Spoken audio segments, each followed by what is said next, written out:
Hello friends, welcome to in my YouTube channel. I hope कि आप लोग अच्छे से होंगे। तो आज हम लोग इस वीडियो में क्लास 10th केमिस्ट्री चैप्टर 3 धातु एवं अधातु, तो आज हम लोग इसके अतिलघुत्तरीय प्रश्नों को सॉल्व करने वाले हैं।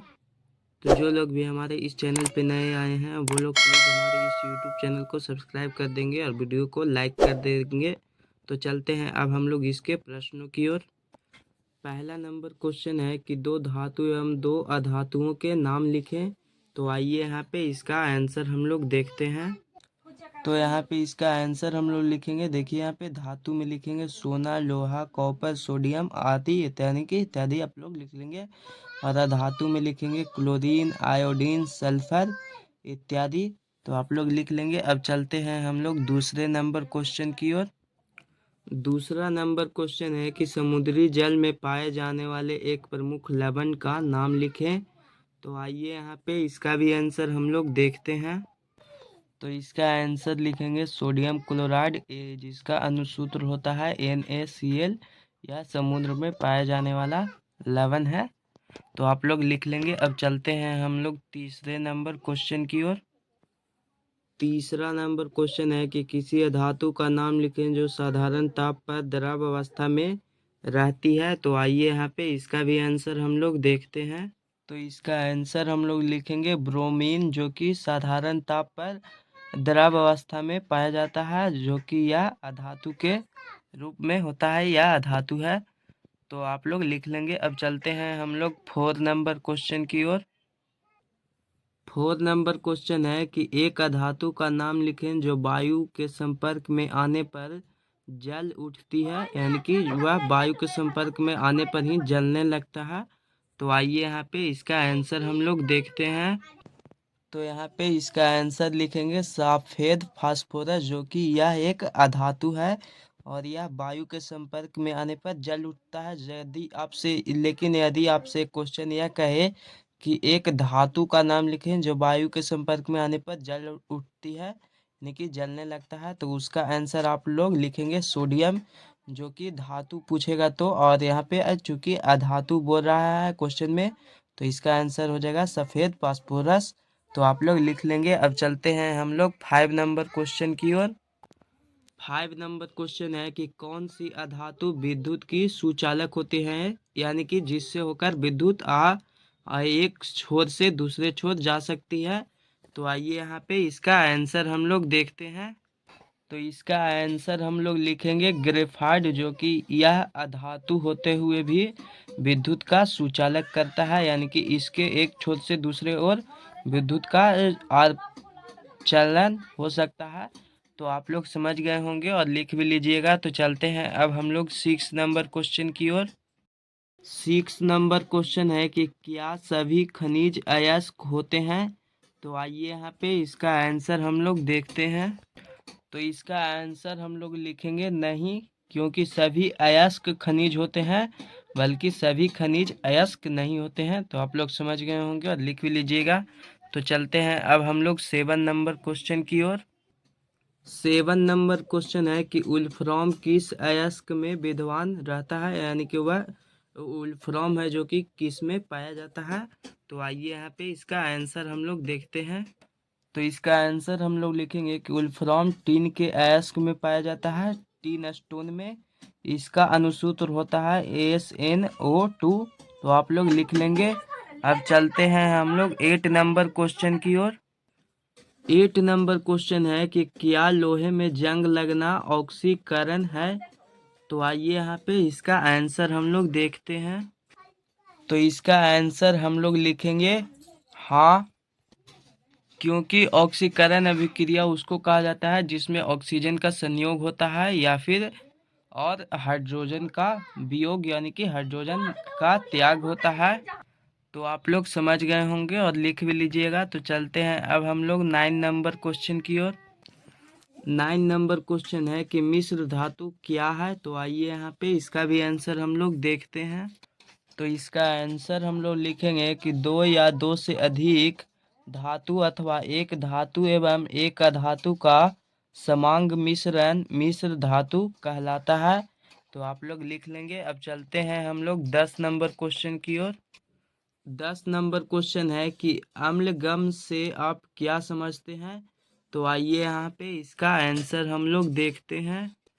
इसका आंसर लिखेंगे कि किसी भी धातु का मरकरी के साथ बना समांग मिश्रण अम्लगम कहलाता है। यानी कि जब कोई भी धातु मरकरी के साथ संयोग कर लेता है तो वह अम्लगम कहलाता है।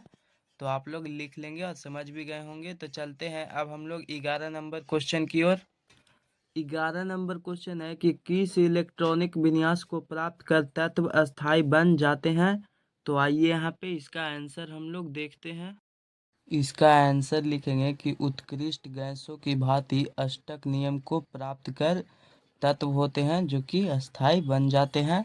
तो आप लोग लिख लेंगे। अब चलते हैं हम लोग 12 नंबर क्वेश्चन की ओर। 12 नंबर क्वेश्चन है कि सोडियम परमाणु जल के साथ तीव्रता से अभिक्रिया करता है किंतु सोडियम आयन नहीं, क्यों। तो आइए यहाँ पे इसका आंसर हम लोग देखते हैं। इसका आंसर लिखेंगे क्योंकि सोडियम आयन का अष्टक पूर्ण होता है, जबकि सोडियम परमाणु के अष्टक पूर्ण न होने के कारण यह जल के साथ तीव्रता से अभिक्रिया करता है। तो आप लोग समझ गए होंगे और लिख भी लीजिएगा। तो चलते हैं अब हम लोग 13 नंबर क्वेश्चन की ओर। 13 नंबर क्वेश्चन है कि आयनिक यौगिकों के द्रवणांक और क्वथनांक उच्च होते हैं, क्यों। तो आइए यहाँ पे इसका आंसर हम लोग देखते हैं। इसका आंसर लिखेंगे क्योंकि धन आयनों एवं ऋण आयनों के बीच मजबूत स्थित वैद्युत आकर्षण बल कार्य करता है। इस आकर्षण बल को तोड़ने के लिए पर्याप्त ऊष्मा ऊर्जा की आवश्यकता होती है। अतः आयनिक यौगिकों के द्रवणांक और क्वथनांक उच्च होते हैं। तो आप लोग लिख लेंगे। अब चलते हैं हम लोग 14 नंबर क्वेश्चन की ओर। 14 नंबर क्वेश्चन है कि कार्बन टेट्राक्लोराइड से होकर विद्युत धारा क्यों नहीं प्रवाहित की जा सकती है। तो आइए यहाँ पे इसका आंसर हम लोग देखते हैं। इसका आंसर लिखेंगे कि इसका कारण यह है कि यह उदासीन अणुओं से बने होते हैं। कार्बन टेट्राक्लोराइड ये उदासीन अणुओं से बने होते हैं, आयनों से नहीं। यानी कि यह आयनों से नहीं बने होते हैं। ये पिघली या जलीय विलयन की अवस्था में आयन उत्पन्न नहीं करते हैं। इसीलिए कार्बन टेट्राक्लोराइड से होकर विद्युत धारा उत्पन्न यानी कि प्रवाहित नहीं की जा सकती है। तो आप लोग समझ गए होंगे और लिख भी लीजिएगा। तो चलते हैं अब हम लोग 15 नंबर क्वेश्चन की ओर। 15 नंबर क्वेश्चन है कि आयनिक बंधनों में आयनों के बीच किस प्रकार का बंधन कार्य करता है। तो आइए यहाँ पे इसका आंसर हम लोग देखते हैं। इसका आंसर लिखेंगे कि आयनिक बंधनों के आयनों के बीच आयनिक बंधन कार्य करता है। तो आप लोग लिख लेंगे। अब चलते हैं हम लोग 16 नंबर क्वेश्चन की ओर। 16 नंबर क्वेश्चन है नाइट्रोजन अणु में कितने सहसंयोजक बंधन होते हैं। तो आइए यहाँ पे इसका आंसर हम लोग देखते हैं। इसका आंसर लिखेंगे कि नाइट्रोजन अणु में 3 सहसंयोजक बंधन होते हैं। अब चलते हैं हम लोग 17 नंबर क्वेश्चन की ओर। 17 नंबर क्वेश्चन है रासायनिक अभिक्रिया में कौन से इलेक्ट्रॉन भाग लेते हैं। तो आइए यहाँ पे इसका आंसर हम लोग देखते हैं। इसका आंसर हम लोग लिखेंगे संयोजी इलेक्ट्रॉन, क्योंकि रासायनिक अभिक्रिया में जो इसके इलेक्ट्रॉनों के बाहरी कक्षा में उपस्थित इलेक्ट्रॉन होते हैं वही इलेक्ट्रॉन रासायनिक अभिक्रिया में भाग लेते हैं। तो उन इलेक्ट्रॉनों को संयोजी इलेक्ट्रॉन कहते हैं। जैसे कि यहाँ पे इस अभिक्रिया में देखिए, यहाँ पे इसके बाहर में जो कि है वही आपस में अभिक्रिया कर रहे हैं, इसके साथ यहाँ पे साझा कर रहे हैं। तो इसी को बोला जाता है संयोजी इलेक्ट्रॉन। आप लोग समझ गए होंगे और लिख भी लीजिएगा। तो चलते हैं अब हम लोग 18 नंबर क्वेश्चन की ओर। 18 नंबर क्वेश्चन है रासायनिक बंधन मुख्यतः कितने प्रकार के होते हैं, उनके नाम लिखें। तो आइए यहाँ पे इसका आंसर हम लोग देखते हैं।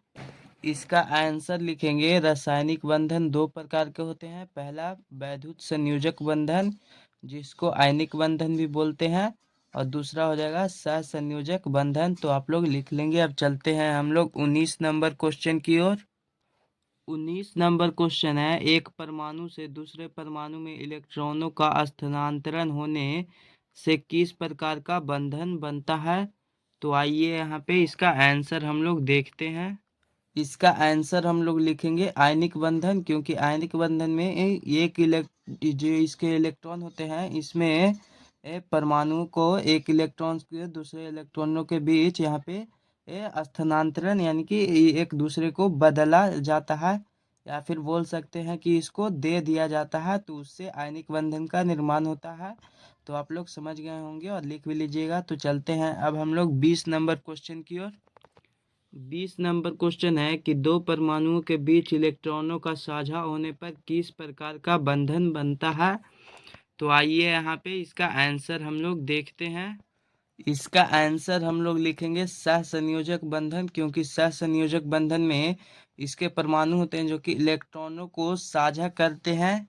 आप लोग यहाँ पे नाइट्रोजन का देख रहे हैं, इसका दो दो इलेक्ट्रॉन है जो कि 5 इलेक्ट्रॉन होता है नाइट्रोजन का। तो यहाँ पे देखिए, यहाँ पे इसका नाइट्रोजन का यहाँ पे 7 इलेक्ट्रॉन होता है। तो यहाँ पे देखिए दो दो इलेक्ट्रॉनों का साझा हो रहा है, यानी कि 2 तेरा है और 2 मेरा है, यहाँ पे इस बंधन में होता है। तो आप लोग समझ गए होंगे और लिख भी लीजिएगा। अब चलते हैं हम लोग 21 नंबर क्वेश्चन की ओर।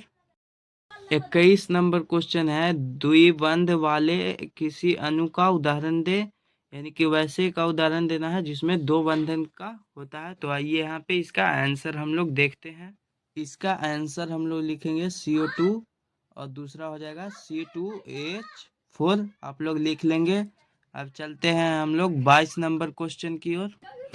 22 नंबर क्वेश्चन है त्रिबंध वाले किसी अणु का उदाहरण दें। तो आइए यहाँ पे इसका आंसर हम लोग देखते हैं। तो इसका आंसर हम लोग लिखेंगे N2 और दूसरा हो जाएगा C2H2। इन दोनों में तीन तीन इसके इलेक्ट्रॉनों का साझा होता है। तो आप लोग लिख लेंगे। अब चलते हैं हम लोग 23 नंबर क्वेश्चन की ओर। 23 नंबर क्वेश्चन है निम्नांकित यौगिकों में बंधन की प्रकृति बताएं। पहला है यहाँ पे अमोनिया, दूसरा है कार्बन डाइऑक्साइड और तीसरा है सोडियम मोनोऑक्साइड। तो आइए यहाँ पे इसका आंसर हम लोग देखते हैं। पे इसका पहला है अमोनिया, तो इसका आंसर हो जाएगा सहसंयोजक यौगिक। दूसरा है कार्बन डाइऑक्साइड, तो इसका हो जाएगा सहसंयोजक यौगिक। और तीसरा है सोडियम मोनोऑक्साइड, तो इसका हो जाएगा आयनिक यौगिक। आप लोग लिख लेंगे। अब चलते हैं हम लोग 22 नंबर क्वेश्चन की ओर। अब चलते हैं हम लोग 24 नंबर क्वेश्चन की ओर। 24 नंबर क्वेश्चन है ऑक्सीजन परमाणु का इलेक्ट्रॉनिक विन्यास नियॉन जैसा होने के लिए उसे कितने इलेक्ट्रॉन की आवश्यकता होगी। तो आइए यहाँ पे इसका आंसर हम लोग देखते हैं। तो इसका आंसर लिखेंगे 2 इलेक्ट्रॉन, क्योंकि ऑक्सीजन की परमाणु संख्या 8 होती है जबकि नियॉन की परमाणु संख्या 10 होती है। तो यहाँ पे ऑक्सीजन का इलेक्ट्रॉनिक विन्यास नियॉन के जैसा होने के लिए यहाँ पे 2 इलेक्ट्रॉन की और आवश्यकता होगी। तो आप लोग समझ गए होंगे और लिख लीजिएगा। तो चलते हैं अब हम लोग 25 नंबर क्वेश्चन की ओर। 25 नंबर क्वेश्चन है कि एक तत्व ए के संयोजी सेल में 4 इलेक्ट्रॉन है और दूसरे तत्व बी के संयोजी सेल में 7 इलेक्ट्रॉन है। ए और बी के संयोग से बनने वाला यौगिक विद्युत का कुचालक है। या इस यौगिक में बंधन की प्रकृति बताएं और इसकी इलेक्ट्रॉनिक संरचना लिखें। तो आइए यहाँ पे इसका आंसर हम लोग देखते हैं। तो यहाँ पे इसका आंसर हम लोग कुछ इस प्रकार लिखेंगे। देखिए यहाँ पे तत्व ए है जिसकी बाह्यतम कक्षा में 4 इलेक्ट्रॉन और तत्व बी जिसकी बाह्यतम कक्षा में 7 इलेक्ट्रॉन होता है। तो इसकी संयोजकता पहले हम लोग निकालेंगे। तो इसका संयोजकता 4 हो जाएगा और बी तत्व की संयोजकता 1 हो जाएगा। तो इससे हम लोग इसको सहसंयोजक यौगिक बोल सकते हैं। और चूंकि इसके यहाँ पे देखिए 4 बाह्यतम कक्षा में कार्बन का होता है और फ्लोरीन के बाह्यतम कक्षा में एक संयोजकता होता है और इसका 4 होता है। तो आप लोग लिख लेंगे। फिर उसके बाद देखिए ए के सामने 4 लिखे हैं और बी के सामने यहाँ पे 1 है। और जब इन दोनों को तिरछा तिरछी मल्टीप्लाई करेंगे तो यहाँ पे इसका अनुसूत्र बनेगा AO1B4। तो यहाँ पे देखिए यहाँ पे कार्बन जो कि कार्बन बोल सकते हैं, बी को हम लोग कार्बन फ्लोरीन। तो यहाँ पे देखिए V4, तो यहाँ पे बी का मान 4 है। तो देखिए V का यहाँ पे एक्स के द्वारा कट लगाया गया है। देखिए यहाँ पे 1 2 3 4 यहाँ पे 4 ये इसके हो गए हैं इलेक्ट्रॉन। और जो कि F, तो यहाँ पे फ्लोरीन के 7 इलेक्ट्रॉन है। देख सकते हैं यहाँ पे 2 4 6 7 सभी में यहाँ पे 4, यहाँ पे चारों ओर से यहाँ पे 7 इलेक्ट्रॉन दिए गए हैं जो कि एक एक इलेक्ट्रॉन का सभी साझा करके यहाँ पे अपना अष्टक पूर्ण कर रहा है। तो यहाँ पे इसको हम लोग सहसंयोजक बंधन बोलेंगे, लिख ही सकते हैं। इसकी प्रकृति हो जाएगी सहसंयोजक बंधन, और यहाँ पे यह सहसंयोजक यौगिक हो जाएगा। फिर आप लोगों को यहाँ पे दिया गया था कि इसका इलेक्ट्रॉनिक संरचना लिखें, तो यहाँ पे आप लोग यह इलेक्ट्रॉनिक संरचना आप लोग बना लेंगे। तो अब चलते हैं हम लोग इसके अगले नंबर क्वेश्चन की ओर। 26 नंबर क्वेश्चन है कि एक यौगिक ए और एल्युमिनियम का उपयोग रेल की लाइन के जोड़ने में किया जाता है, यौगिक ए की पहचान करें। तो आइए यहाँ पे इसका आंसर हम लोग देखते हैं। इसका आंसर हम लोग लिखेंगे फेरिक ऑक्साइड, जिसका अनुसूत्र होता है Fe2O3। चूँकि जब रेल की पटरियों में यानी कि जब दरारें आ जाती है तो उसको वहाँ पे मेकअप यानी कि उसको भरने के लिए एल्युमिनियम और फेरिक ऑक्साइड के मिश्रण को तैयार किया जाता है, और उसके द्वारा उस मिश्रण के द्वारा वो वहाँ पे फटे दरारों में इसको भरा जाता है। तो आप लोग समझ गए होंगे और लिख भी लीजिएगा। तो चलते हैं अब हम लोग 27 नंबर क्वेश्चन की ओर।